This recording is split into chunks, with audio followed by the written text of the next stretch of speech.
Psychosis is a mental health condition that is characterized by a loss of contact with reality, which can involve symptoms such as hallucinations, seeing, hearing, or feeling things that are not actually there.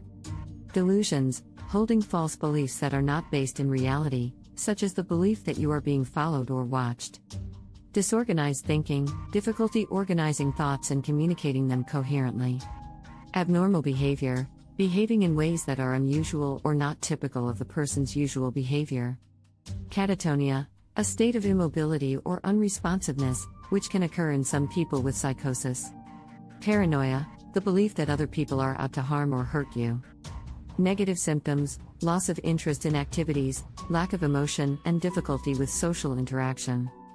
It's important to note that not everyone with psychosis will experience all of these symptoms, and the severity of symptoms can vary widely between individuals. If you or someone you know is experiencing symptoms of psychosis, it's important to seek help from a mental health professional as soon as possible.